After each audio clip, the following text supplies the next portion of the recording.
Hello everyone. Today's video has been by far the most requested video. Everybody's been asking for it, so I'm just gonna go ahead and share it with you guys. I'm gonna teach you guys my top 5 ab workouts. So I do 5 workouts because that's what Tanner taught me inside of the house. He did 5 workouts when he used to do his bodybuilding and stuff, and that always stuck with me, and I like the idea of doing 5 because then you can really get all the muscles in your core region. So I always do 5. And the 5 workouts, it's really up to you. You can choose what works best for you. These are not the 5 that Tanner taught me because some of the ones that he taught me are really hard and I didn't like doing them. So I just chose 5 that works for me. And every time I work out, I'll vary the 5. I'll choose a different workout for certain muscle groups. That way I don't get bored, and that way it just keeps my body from getting used to those workouts. But the one thing that never ever changes is the first workout of the 5, which is planking. I do front planks and side planks, and technically that's 3 workouts, but I count it as just 1. So I'm gonna go ahead and show you a demonstration that I filmed in advance.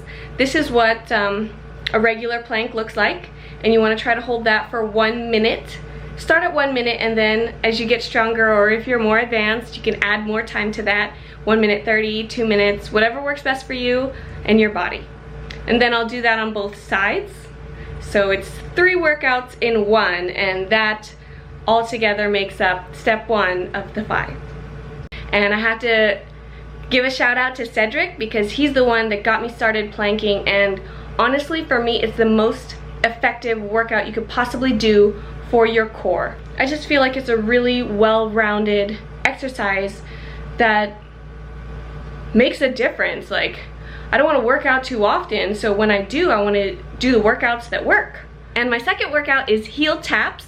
So you lay down on your mat and it's kind of like a crunch, but you're pushed to go a little bit further and tap your heels.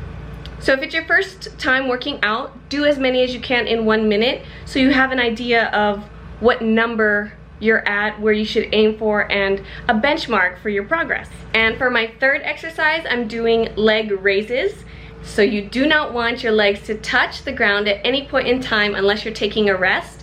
Do that for a minute, see how many you can do in a minute, and use that as your benchmark again. If you get bored with the leg raises, you can always do scissor kicks. I'm gonna show you a chart later where you can see what muscle groups are activated, and you can choose which exercises you want to switch up in case you get bored. So do 1 minute of these leg raises and see where you're at. You'll definitely feel a burn with this one, I guarantee it. My fourth exercise is elbow to knee. I don't know the formal name, guys, I'm sorry, but I do have a demonstration, so that makes up for it. You're gonna lay down on your mat still and bring your elbow to your knee, crossing elbows and knees. So you're gonna do that for 1 minute, see how many you can do, see how it feels. Go at your own pace, guys. Working out is always about your own progress. Definitely do not get in the habit of comparing yourself to others because it's a downward slope. And that brings us to the 5th and final exercise. This one is my favorite because it's the easiest. Tanner actually taught me this one also, and when I first tried it, I didn't think it did anything. I was like, I don't feel anything. It looks too easy, maybe I'm doing it wrong. But after doing it more and more frequently, I realized it really is working, and it's very, very effective. Besides planking, which is my #1 favorite exercise, this is my second. So I do my favorites first and last, and then everything I don't want to do in between. So this last one requires a kettlebell, but if you do not have one, don't worry, I got you. You can use one of those big water containers with a handle on top. They have water jugs. Anything that's relatively balanced, heavy, and has a handle, you can use. So get creative. Don't feel like you have to buy equipment. You can even use dumbbells if you have dumbbells. And if what you have is not heavy enough for you, that's all right, just do more. So this one you don't really need the timer. You can just keep going and keep going until you're tired or until you feel your muscles are burning. Then that means you're getting some progress, you're getting somewhere. So let me explain a bit while I show you the demonstration. Basically, you're gonna let one arm hang don't lift with that arm. You're gonna use solely your core muscles, and you're gonna start seeing a V forming. If you keep doing it and hang in there, eventually you will form a V, and that's why I love it, because it works. So those are my top 5 favorite exercises. I'm gonna go ahead and show you a chart that you can use.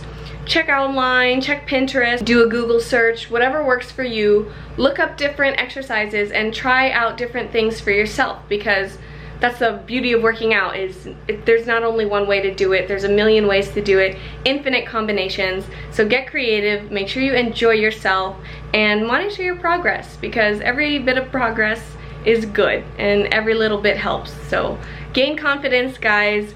Work at your own pace. Don't compare yourselves to others, and have a wonderful time. Enjoy your fitness journey, and thank you for taking an interest in mine. Good luck, everyone, and happy exercising, I guess.